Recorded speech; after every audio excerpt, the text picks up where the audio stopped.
सलाम हिंदुस्तान दोस्तों, आज मैं आपको बताता हूँ सिक्का राइजुल वक्त का अर्थ। आप अगर मुस्लिम हैं तब तो आपने ये शब्द सुना ही होगा। अगर आप मुस्लिम नहीं हैं तो अगर आप मुसलमानों की शादी के मौके पर निकाह के वक्त बैठे हों तो आपको ये शब्द सुनाई देते हैं, सिक्का राइजुल वक्त। दरअसल ये एक ही टर्म है, सिक्का राइजुल वक्त। इसका क्या अर्थ है?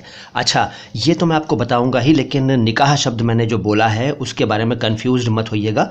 निकाह का वास्तविक अर्थ तो कुछ और है, उस पर फिर कभी बात करूंगा, लेकिन फ़िलहाल निकाह का वही अर्थ हम ले रहे हैं जो प्रचलित है। ठीक है, शादी को, मुसलमानों की शादी को निकाह कहते हैं।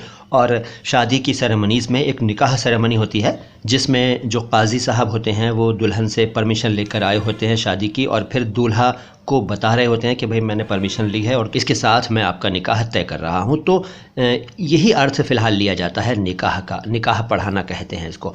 तो राइजुल वक्त, सिक्का राइजुल वक्त का क्या मतलब है? 3 शब्दों से बना है। एक है सिक्का, दूसरा है राइज, तीसरा है वक्त। सिक्का आप जानते हैं, कॉइन को कहते हैं, कॉइन, COIN, कॉइन। और वक्त यानी समय। राइजुल का मतलब क्या है? राइजुल में उल अलग कर दीजिए तो राइज बचा। राइज का मतलब प्रचलित, जो प्रचलित हो। राइजुल वक्त, जो उस वक्त प्रचलित हो।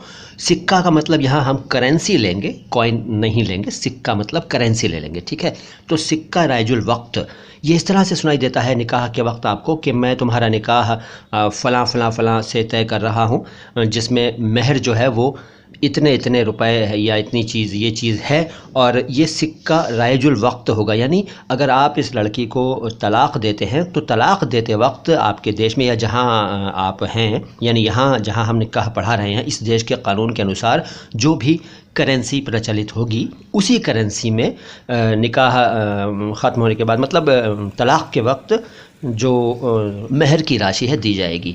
इसका मतलब यह है कि ये नहीं होगा कि मान लीजिए आज हम बात कर रहे हैं रुपीज़ की, रुपीज़ में निकाह पढ़ा रहे हैं, और अगर आप 20 साल बाद 10 साल बाद तलाक़ दें तो वहाँ हो सकता है सरकार ने उस वक्त कुछ और करेंसी चला दी हो और ये वाली करेंसी बंद कर दी हो।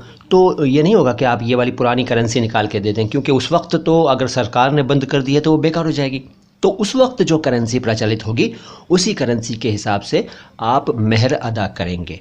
तो इसके लिए सिक्का राइजुल वक्त बोला जाता है। मुझे यकीन है कि ये छोटा सा वीडियो आपको अच्छा लगा होगा। किसी भी शब्द का अर्थ या उसका उच्चारण जानना चाहें तो कमेंट बॉक्स में लिखें।